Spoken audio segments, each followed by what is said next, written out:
Finjos, PNUD y Pucamaima les saludan en esta segunda tanda de sesiones del encuentro con la legislatura 2016-2020.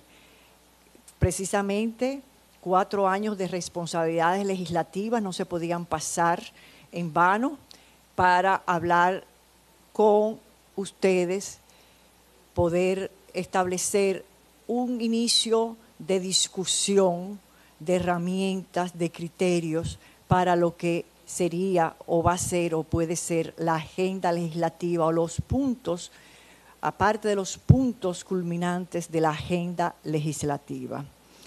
En el día de hoy, en la tarde de hoy, vamos a tener para temas institucionales tan candentes como la ley de partidos políticos y la ley electoral, vamos a tener a 2 expertos, 2 conocedores de las temáticas esbozadas.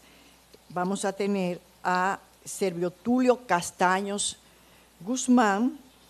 Igualmente vamos a tener a Francisco Álvarez Valdés, quien es socio fundador de Hedrick Rizig Álvarez y Fernández. El tema que vamos a tratar aquí sobre la ley de los partidos políticos y la ley electoral ya puede estar en los anales de un álbum fotográfico como tantos proyectos, es decir, como cuando uno ve la infancia, cuando uno ve que pasan los años y uno puede hacer como un álbum fotográfico de muchos años en proyectos de ley que van y que vienen. ¿Y qué ocurre? Ustedes también habrán oído, habrán leído, van a oír mucho en sus nuevas atribuciones y algunos que ya repiten, tanto lo pueden leer una y otra vez en nuestra Constitución, que vivimos que en la República Dominicana es un Estado social, democrático y de derecho. Es decir, sin embargo, esto, aunque puede leerse, no es lo que ocurre en la realidad. El Estado dominicano no es un Estado de derecho todavía, no un Estado democrático todavía, ni un Estado social. Su construcción forma parte de nuestro presente. Y el futuro de otras generaciones también compartirán su construcción. Uno de los aspectos del Estado de Derecho y del Estado democrático son, es decir, fórmulas legales y prácticas que signifiquen que los poderes establecidos y los partidos políticos que ejercen la política están sujetos a valores democráticos y están sujetos a normas.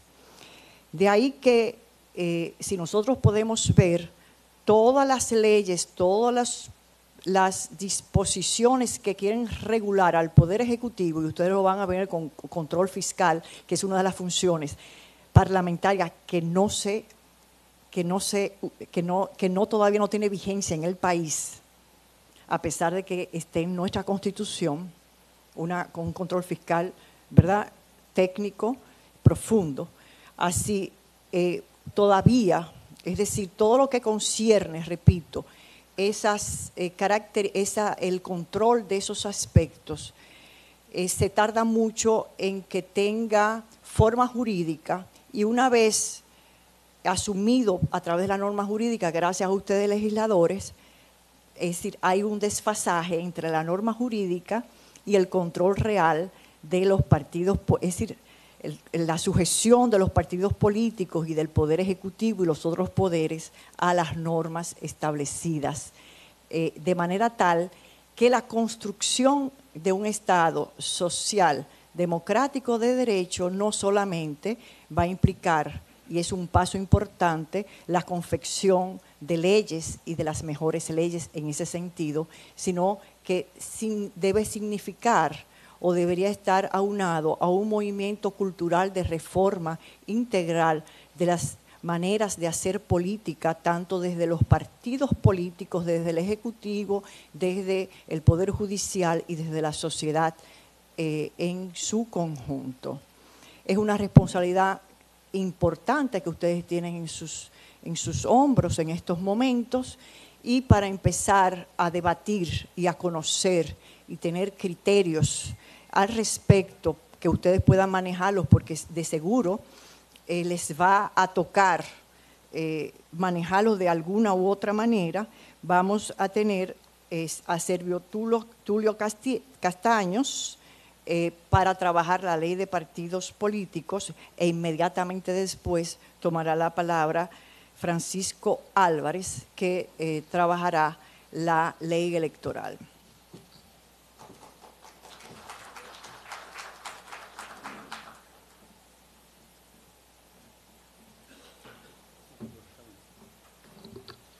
Bueno, muy buenas, en esta ocasión tarde de nuevo a cada uno de ustedes.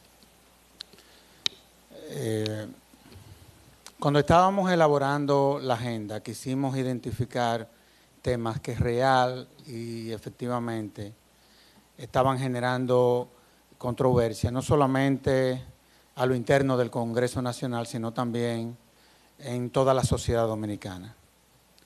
Y no hay duda que uno de los temas que está sobre la mesa y que quedó pendiente para cuando ustedes entonces se juramenten para el próximo periodo es el que tiene que ver con la ley de partidos políticos. Cuando estábamos trabajando en el 2010 la reforma constitucional, nos dimos cuenta que es cuando aparecen los partidos políticos ya como instituciones del derecho público. Nos dimos cuenta en todo ese proceso lo importante que son los partidos políticos.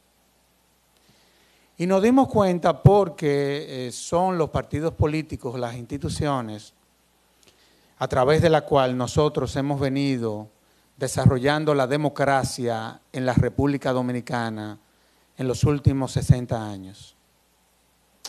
Lo que yo quiero decir con esto es que si el sistema de partido político se diluye, evidentemente de que eso no solamente se puede eventualmente llevar de encuentro a el sistema de partido, sino que me parece que nos va a llevar de encuentro a todos, absolutamente a todos, y los casos están ahí, no están muy lejos de este país, que habiendo colapsado el sistema de partido, aparece un Mesías y entonces sucede que el remedio resulta ser peor que la enfermedad.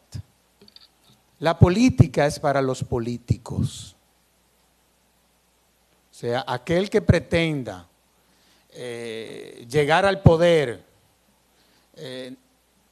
a través de una vía que no sea la que diseñó la Constitución de la República, eso puede traer como consecuencia el caos.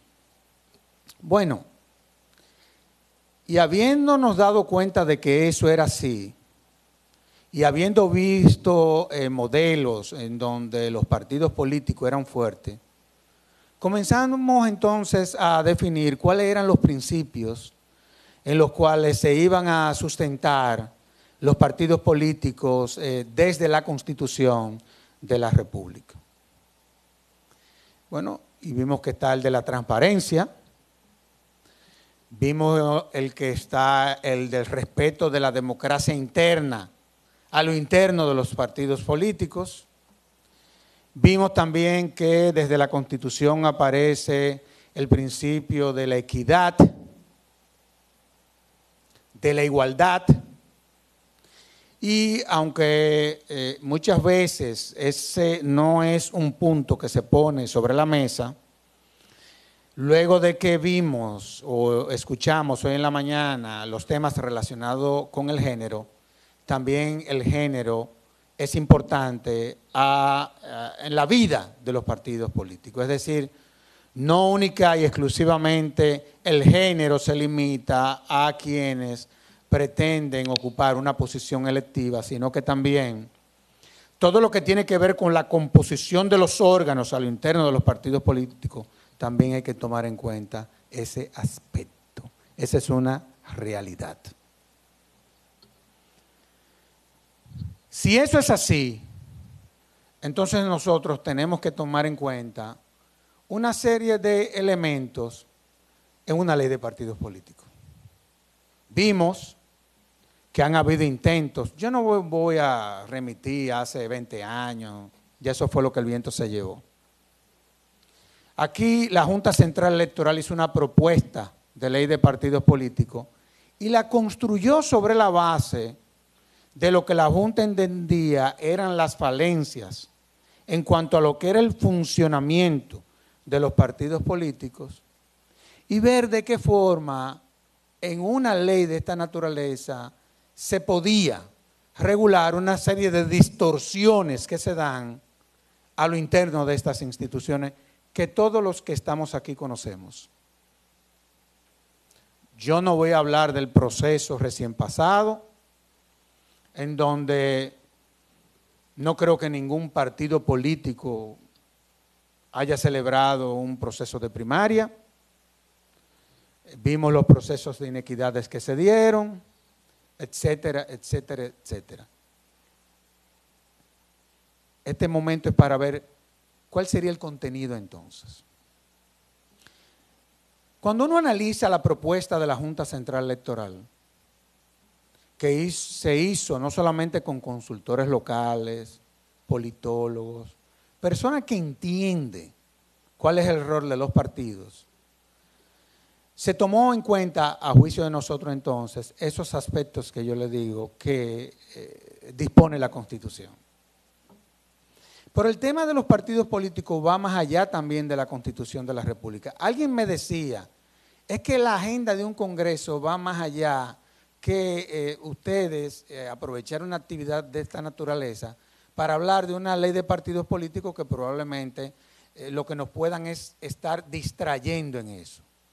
Pero sucede, y es bueno que lo sepan los nuevos congresistas, que en virtud de la Estrategia Nacional de Desarrollo que se aprobó y se promulgó en enero del 2012, el Congreso se comprometió a aprobar una ley de partidos políticos a más tardar en enero del 2015 y eso no ha sido posible. Es decir, que ya comienza a haber un problema no de lo que establecía la Constitución, sino también que ya prácticamente el propio Congreso Nacional está en mora para que apruebe esa legislación. Yo no creo que se pueda dar un momento más propicio para someter al debate una legislación de esta naturaleza, sobre todo por cómo quedaron los partidos políticos en el proceso recién pasado, en donde mostraron ciertas debilidades. Y lo que uno procura con una legislación de esta naturaleza es precisamente que estas instituciones se fortalezcan.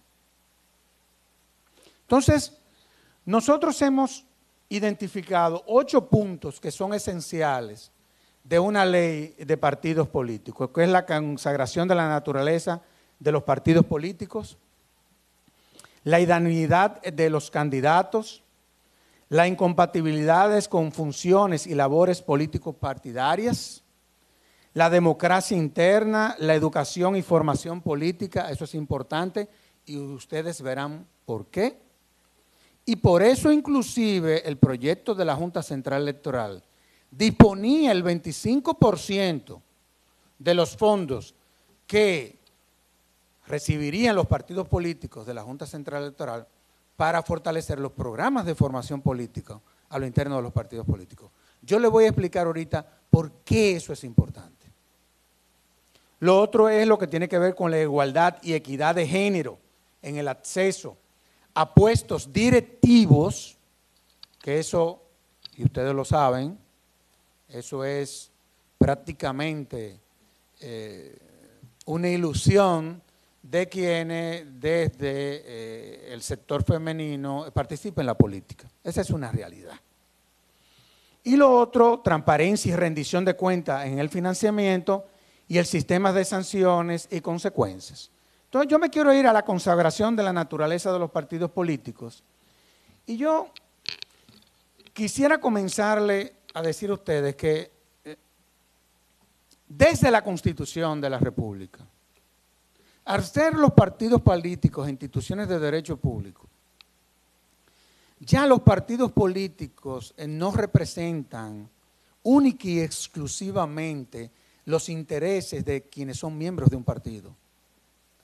Los partidos políticos, a la luz de la Constitución, son los interlocutores entre el Estado y la sociedad. Es decir, en la medida en que los partidos se desconectan de la ciudadanía, conectan a la ciudadanía, inclusive de las instituciones que conforman el Estado. Y eso hay que plantearlo con mucha claridad. Porque no es lo que muchas veces, y como decían hoy en la mañana, no es el interés lo que predomina en un partido, el de su militancia, no que es el interés colectivo, es el interés general. Ustedes que son congresistas, yo sé que muchas veces, no siempre, pero muchas veces en las decisiones que ustedes toman en el Congreso, muchas veces la toman dependiendo de cuál es la línea de la cúpula del partido del cual ustedes son parte. Esa es una de las aberraciones más grandes que hay en el ejercicio parlamentario en la República Dominicana. Por ejemplo, en los Estados Unidos y en otros países, el presidente Obama, para aprobar una ley, él tiene que convencer, él, uno por uno, a cada uno de los congresistas de su partido. Él no puede pretender que por el hecho de que un congresista sea de su partido, él lo que le someta se lo van a aprobar. Él lo tiene que convencer, porque a fin de cuentas el congresista lo que representa es al soberano, no al partido político cuando ocupa esa posición. Entonces, esas son cosas que tenemos que tener bien claras. Y por eso entonces tenemos que estar conscientes de que un partido político entonces ni es una compañía por acciones, ni es una institución de la sociedad civil. Son instituciones que, de conformidad a la lógica que se diseñó, les responden a una serie de principios que son lo que la Constitución establece. Yo sé que esa ha sido la tradición, que esa ha sido la forma de hacer política, eso está muy bien. Pero lo que yo le quiero decir a ustedes, sin que eso constituya, que haya, por ejemplo, aquí como uno esté propiciando niveles de desobediencia de ustedes como miembros de su partido político. Ese no es el caso. Lo que quiero dejar sobre la mesa es lo importante que es la labor de manera individual, independientemente de su filiación política, lo importante que es su labor en el Congreso de la República. Entonces, una ley tiene que saber que eso es así, que eso es importante. El segundo tema es la idoneidad de los candidatos. Y este es un tema muy delicado, porque uno no puede tener una visión homogénea de quienes hacen política en la República Dominicana. El hecho de que aparezcan 3, 4, 5 traviesos por ahí no pueden manchar la imagen de una colectividad. Yo no sé si desde la sociedad hemos sido justos con la clase política, porque muchas veces generalizamos. Y uno no puede tener una visión homogénea, ni siquiera de quienes conforman un Estado. Ahora, evidentemente de que quien hace política, que a fin de cuentas lo que hace es una actividad que tiene que ver con el interés general, tiene que reunir una serie de requisitos que real y efectivamente yo creo que es por lo que al final sus lectores prefieren elegirlos.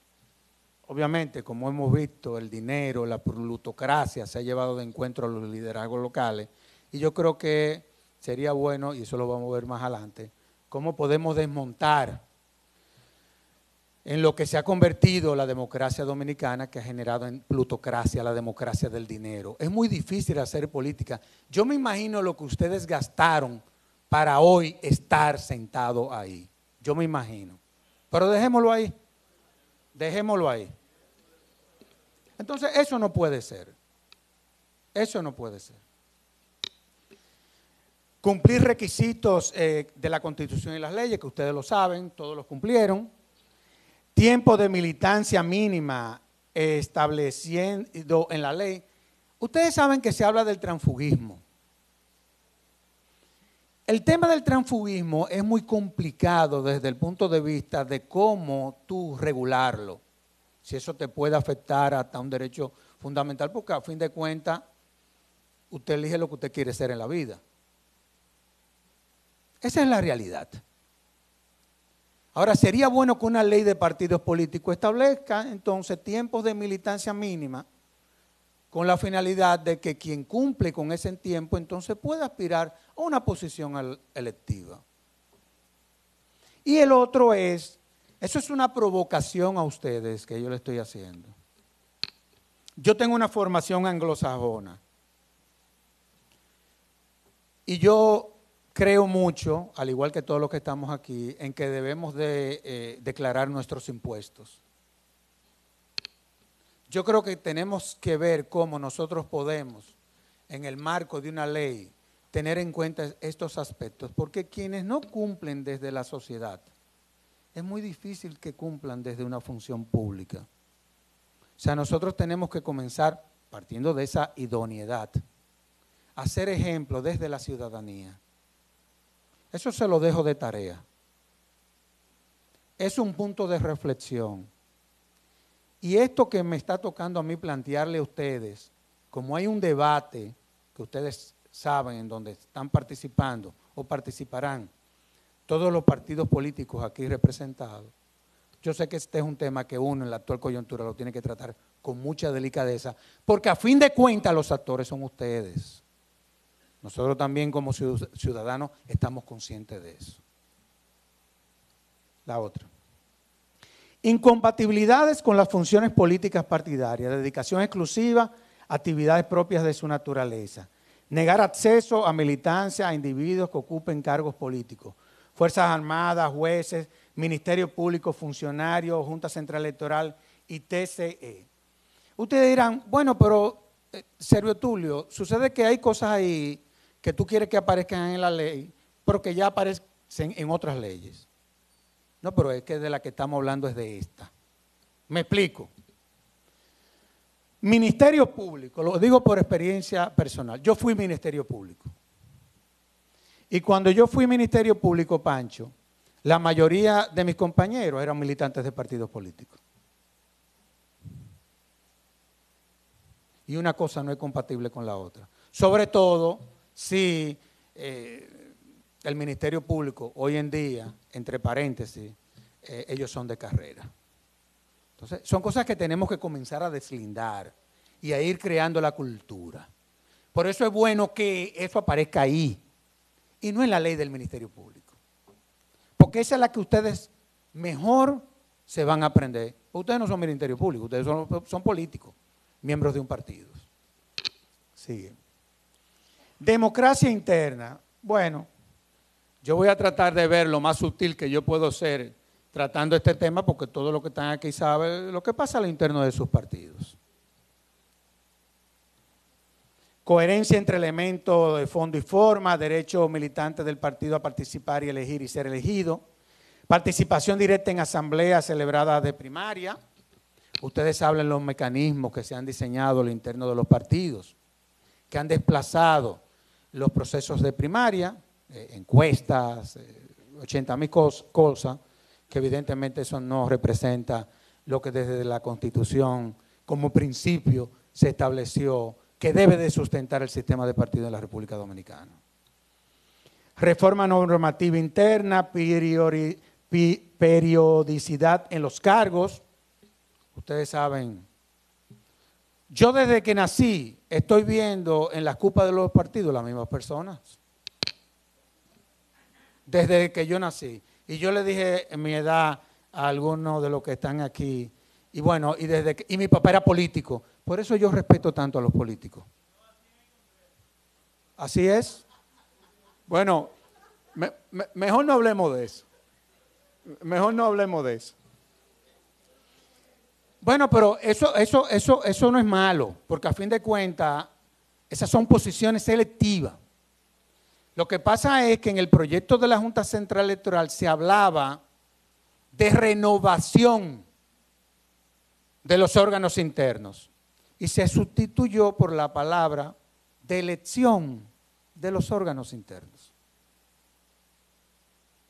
Entonces, lo digo porque estoy viendo tanta gente joven aquí, porque es una cuestión de lectura comprensiva. Entonces, cuando tú cambias una palabra, y yo no creo en la teoría de los sinónimos, porque es falsa, cada palabra tiene su sentido. Tú cambiarle una ley que te está planteando la renovación periódica, digámoslo así, ni siquiera continua, de sus cúpulas a la elección, bueno, yo creo que eso hay que ponerlo sobre la mesa, porque a fin de cuentas las instituciones políticas tienen que renovarse. Toma de decisiones por mayoría, no cúpulas, y libre debate de ideas. Por ejemplo, en la propuesta de la Junta Central Electoral estaba establecido en que en determinadas asambleas o en situaciones en donde se elegían órganos o en situaciones donde órganos tenían que tomar una decisión del partido, el voto que se establecía era levantando la mano. Ustedes saben muy bien que no es igual en determinados casos tú levantar la mano a que el voto sea secreto. En eso yo creo que tenemos que estar claros todos, porque eso es una cooptación y muchas veces hasta una persecución que se da a lo interno de los partidos políticos. No, esas son las cosas que uno tiene que observar en esto. Digo, si queremos airear el ejercicio partidario, estamos hablando al interno de los partidos políticos. Sigue.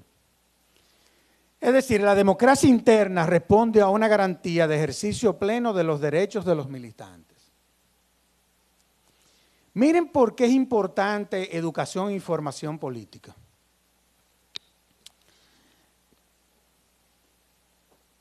Cuando tú te vas a países que se han desarrollado medianamente, le iba a decir Costa Rica, pero es que de Costa Rica se habla tanto. Vámonos a Ecuador y a Honduras. Imposible. Cuando tú te vas a estos países, sucede que para tú ocupar una posición electiva, tú te tienes que someter a programas de formación política.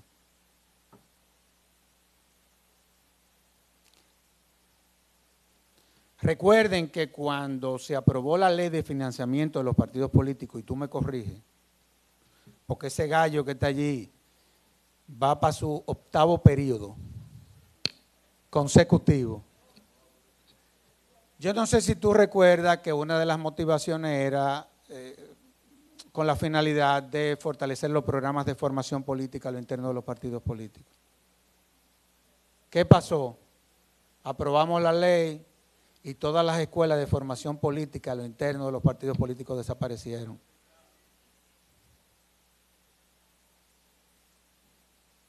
Si tú eres político, tú tienes que tener un nivel de formación política. Acuérdense que dijimos que la política es para los políticos. Si yo soy abogado, yo tengo que tener ciertos niveles de formación en el área jurídica. Sigue. Igualdad y equidad de género.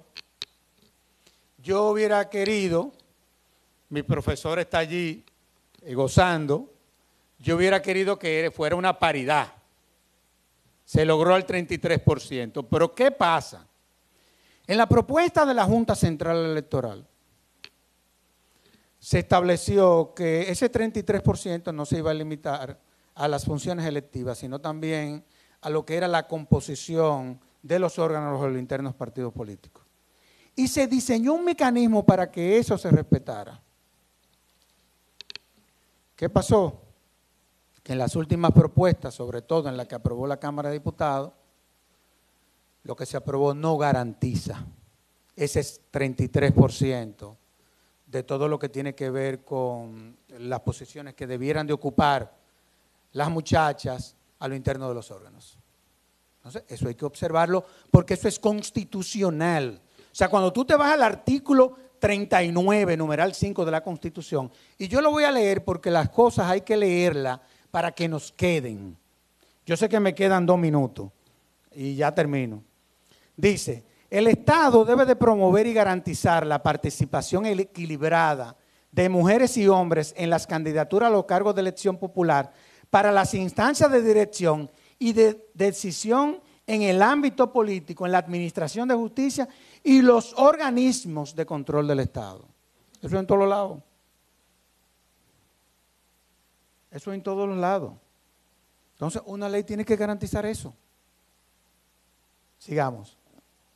Transparencia y rendición de cuentas en el financiamiento, publicidad en la contabilidad, austeridad, legalidad, igualdad de oportunidades entre partidos, respeto a derechos partidarios a conocer montos y fuentes del financiamiento, garantía de libertad e igualdad entre grupos políticos. Sigue.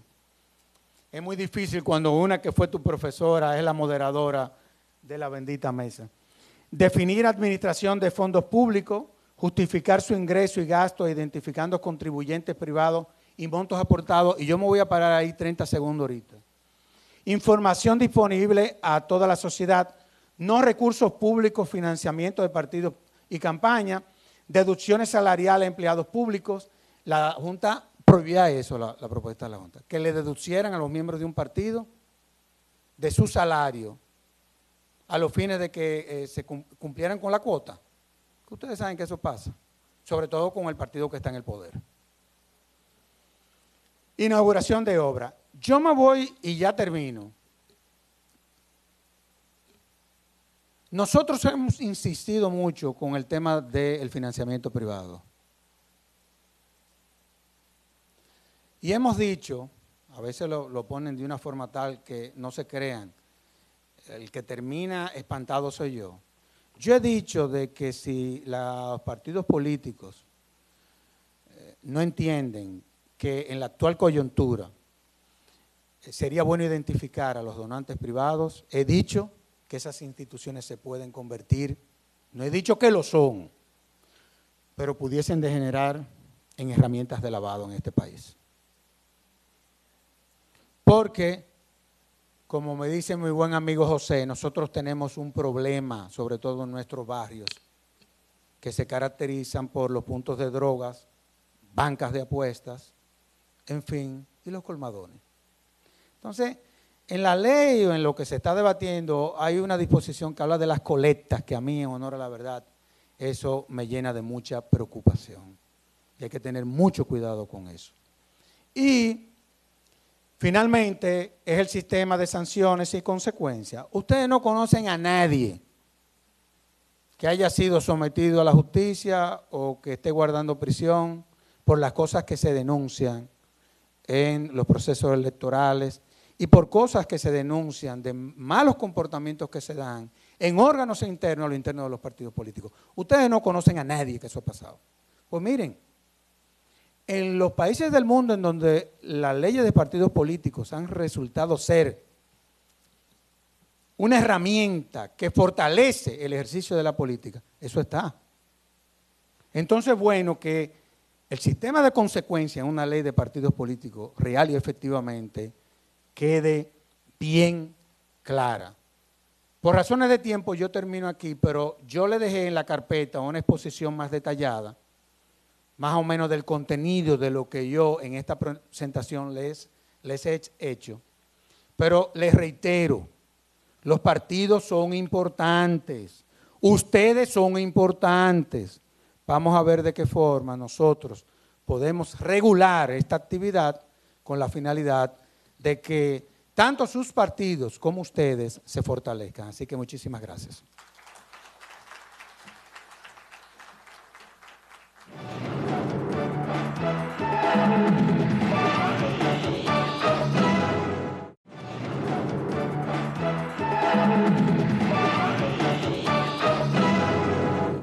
Para mí realmente es un honor estar esta tarde frente a todos ustedes los representantes del pueblo, sobre todo con una agenda de trabajo que tendrán por los próximos 4 años, que definitivamente constituye un reto importante para que avancemos en la calidad de la democracia en la República Dominicana, tal como lo necesitamos todos. A mí me ha tocado, pues, tocar el tema de la ley electoral. Ya Servio Tulio tocó la melliza, ¿no?, que es la ley de partidos políticos. No creo que deba separarse una de otra. Ambas son indispensables para mejorar la calidad de la democracia, porque la materia electoral y los partidos políticos son de la esencia en lo que tiene que ver con la calidad precisamente de la democracia. ¿Qué pensamos hacer en los próximos 20 minutos? Bueno, vamos a ver algunos aspectos generales de la ley, del proyecto de ley electoral, de dónde debemos partir en la discusión de este tema de la ley electoral, y algunas modificaciones puntuales que son obviamente obra de mi opinión personal. En los aspectos generales, pues tal vez para ambientarnos un poco en el marco histórico, habría que señalar que 2 leyes han regulado pues los temas electorales en la República Dominicana desde la caída de Trujillo. La ley número 5.884 del 5 de mayo de 1962, que fue modificada 25 veces. Y yo creo que la materia electoral, con el número de modificaciones que han tenido las 2 leyes que nos han regido, demuestra claramente un tema que hay que tener muy en cuenta, y es la inestabilidad de las reglas que dicta el Congreso en materia electoral. Porque esto no es una buena noticia, que haya habido que modificarla 25 veces, o la que la sustituyó, que es la número 275-97 del 25 de diciembre del 97, que fue modificada 11 veces. Repito, esta no es una buena noticia. Hay que tratar de darle al país una ley electoral que tenga mucho mayor estabilidad.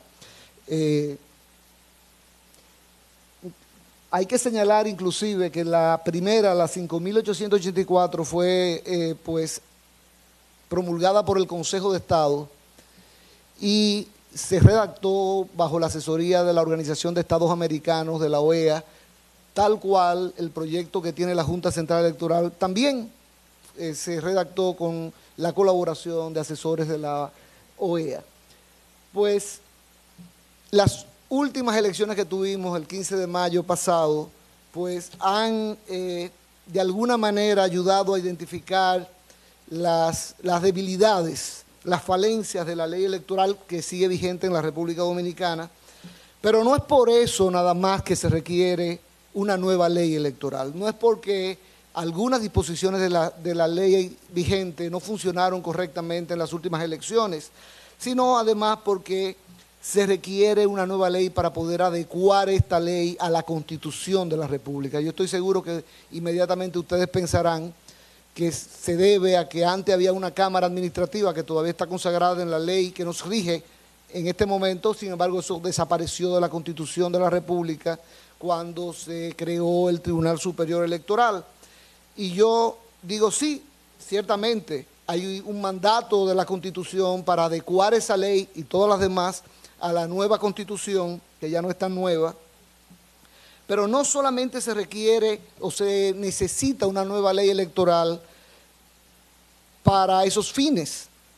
Ahora la Constitución de la República estableció el perfil de la ley electoral. Y obviamente que la ley 297 no cumple con ese perfil. Y ese perfil viene dado en el artículo 211 constitucional, que me voy a permitir citarles.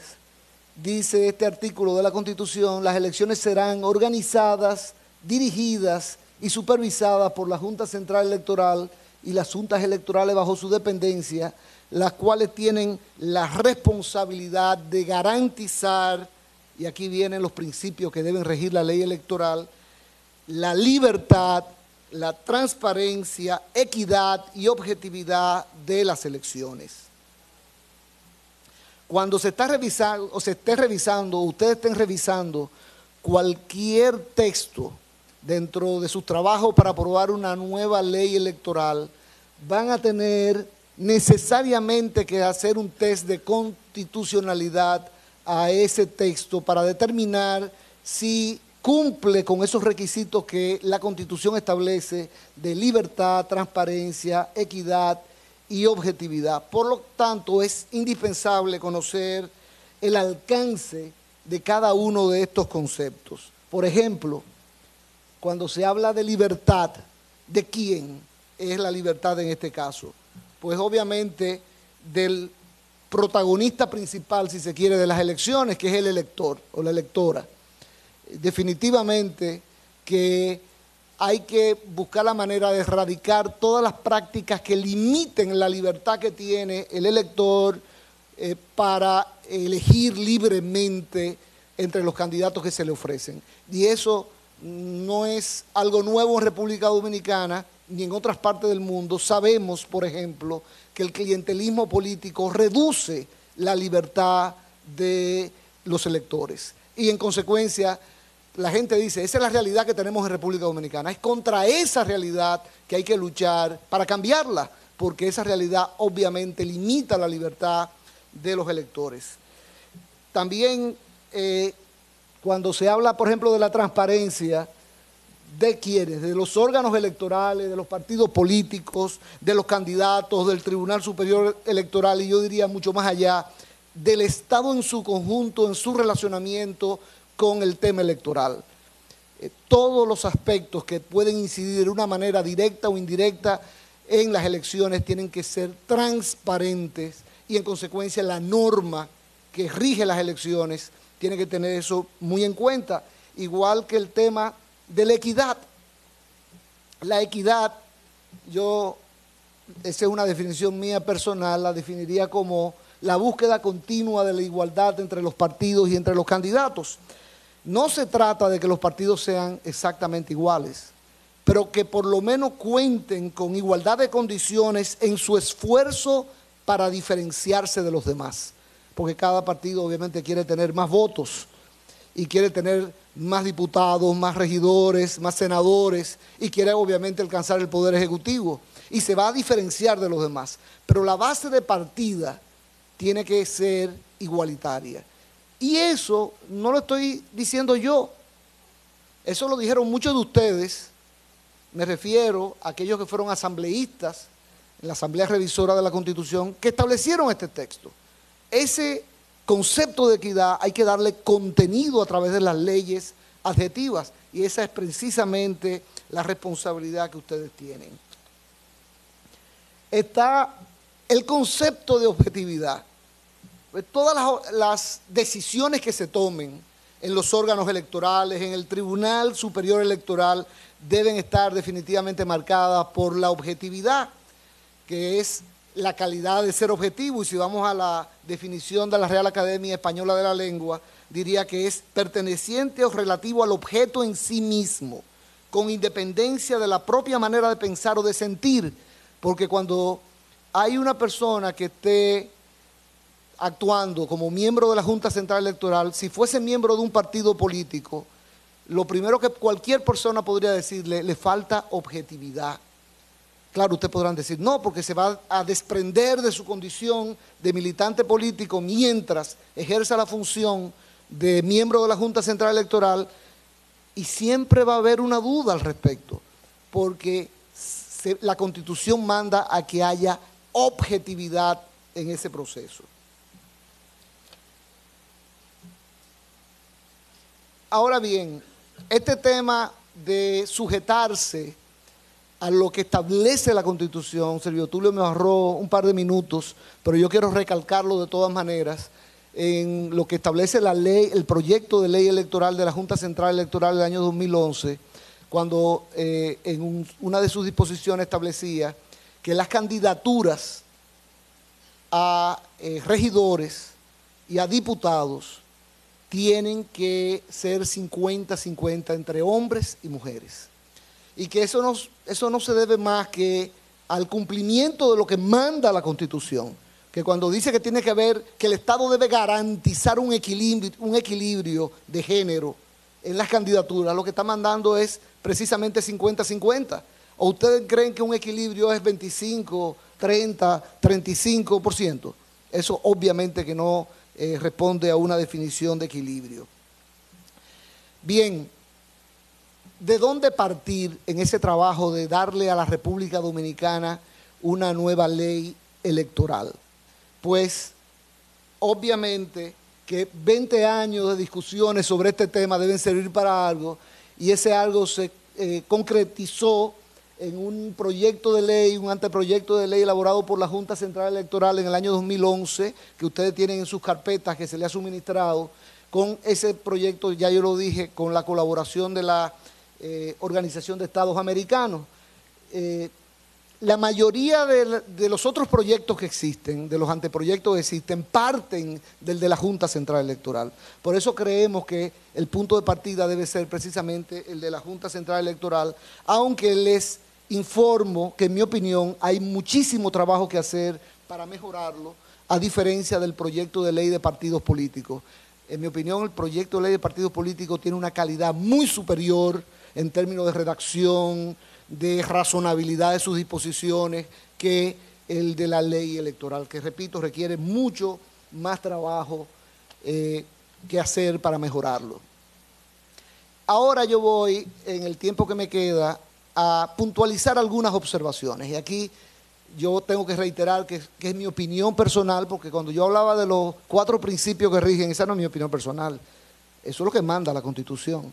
Aquí yo voy a puntualizar algunas recomendaciones que tengo a título personal sobre ese proyecto, anteproyecto de ley de la Junta Central Electoral. Y, por ejemplo, la composición de la Junta Central Electoral. Debería ser un órgano colegiado multidisciplinario. Los abogados debemos perder el monopolio que tenemos actualmente para integrar este órgano. Definitivamente que a nosotros no se nos entrena para ser administradores de procesos, conocer temas de informática, para eso están los ingenieros industriales, los ingenieros de informática, los gerentes, los administradores de empresas, y debería haber pues un órgano que sea multidisciplinario. Y yo inclusive llegaría a decir que, bueno, ¿cuáles son las profesiones afines? Derecho, definitivamente, ciencias sociales, economías y finanzas, administración de empresas y de gerencia, informática, ingeniería industrial y de procesos. Y sería deseable una disposición en la ley que dijera que no pueden coincidir 2 del mismo ramo, para obligar, para forzar precisamente a tener conocimientos diversos dentro de ese órgano tan importante que es la Junta Central Electoral. Claro que hay que evitar también los conflictos de intereses que pueden darse, y por eso mi opinión personal es que los miembros de partidos políticos no deberían formar parte de la Junta Central Electoral. El Congreso, cuando aprobó la ley de telecomunicaciones, señaló que para pertenecer a la Junta Directiva del Indotel no se puede haber sido ejecutivo de una empresa regulada por el Indotel durante los 2 últimos años antes de su designación. ¿Qué trataba de evitar el Congreso? El conflicto de interés, de que nombren a un ejecutivo de Claro que renunció hace 3 meses en el Indotel. ¿Y ustedes no creen que él va a tener sus lealtades divididas, comprometidas? Porque yo no quise poner el ejemplo de los partidos políticos, lo llevo al plano empresarial. Tenemos ejemplos de esta naturaleza que precisamente lo que tratan es de evitar los conflictos de intereses. Las facultades, el segundo punto que quiero mencionar, las facultades del presidente de la Junta Central Electoral. Yo soy de lo que creo que tiene que haber un órgano colegiado que funcione como tal. Y para eso hay que eliminar el presidencialismo dentro de la Junta Central Electoral. ¿Y cómo se hace? Como se ha hecho en muchísimos otros temas, usted le traspasa todos los poderes al Pleno, y el Pleno que delegue. Se lo puede delegar al propio presidente o a otro de sus miembros, y puede revocar esa delegación, pero el poder lo tiene el Pleno. Si ustedes examinan este anteproyecto de la Junta Central Electoral de 2011, es presidencialista, tiene una cantidad de facultades para el presidente que permitiría que siga manejándose la Junta como ha ocurrido en los últimos tiempos. Ahora, ¿cuáles son las que debería tener el presidente, en mi opinión? Convocar las reuniones del Pleno, preparar la agenda, debiendo incluir las propuestas que se presenten regularmente en el orden de fecha en que fueron presentadas, excepto que el Pleno varíe el orden, ¿no? dirigir las reuniones y los debates y decidir cuando el tema ha sido suficientemente debatido para someterlo a votación, representar a la institución y ser su vocero, ejecutar las decisiones del Pleno, presidir las comisiones a las cuales el Pleno no le haya designado un presidente diferente. Ustedes saben cómo está ahora. El presidente preside todas las comisiones. El Pleno es la que debería realmente decidir cuál de los miembros tiene mejores condiciones para presidir esa comisión de acuerdo a sus experiencias, a sus entrenamientos, en fin.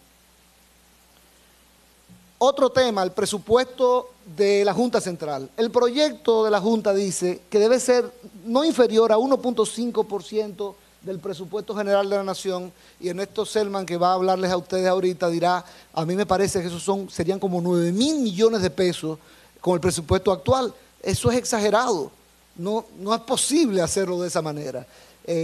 Hay una propuesta que podría ser que la Junta Central envíe al Poder Ejecutivo su presupuesto, que el Poder Ejecutivo esté obligado a someterlo al Congreso y que sean ustedes los responsables de modificarlo, si es necesario modificarlo, pero que cuando haya que reducirlo, haya una mayoría calificada para hacerlo.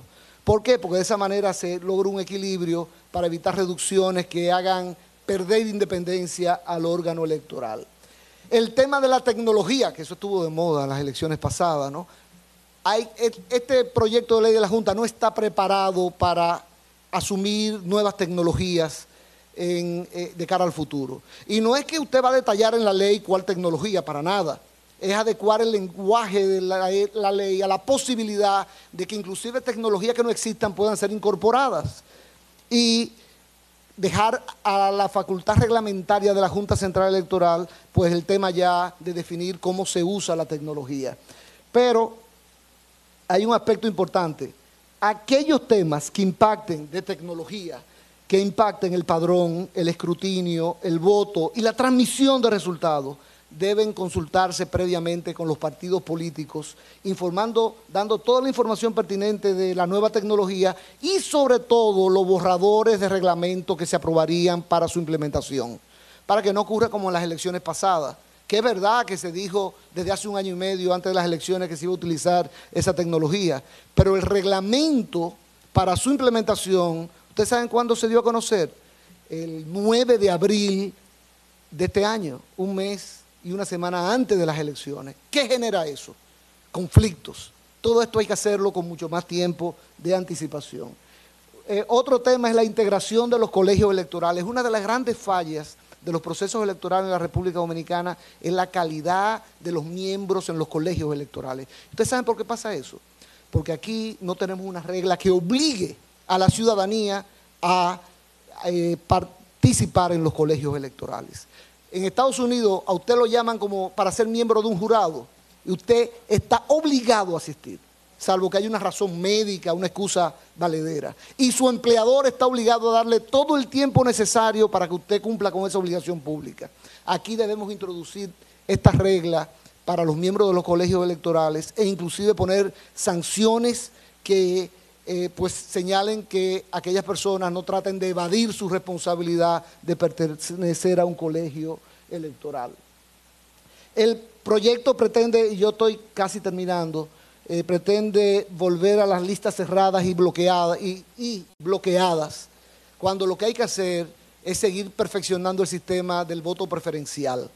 En otras palabras, permitir que se pueda votar por un senador y por un diputado de partidos diferentes o por un alcalde o un regidor de partidos diferentes. Eso lo único que hace es perfeccionar la democracia en la República Dominicana.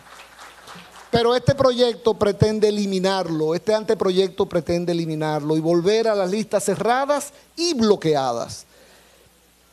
Ustedes dirán, y yo sé los argumentos de aquellos que defienden esto, es que es muy complicado el conteo de los votos en los colegios electorales.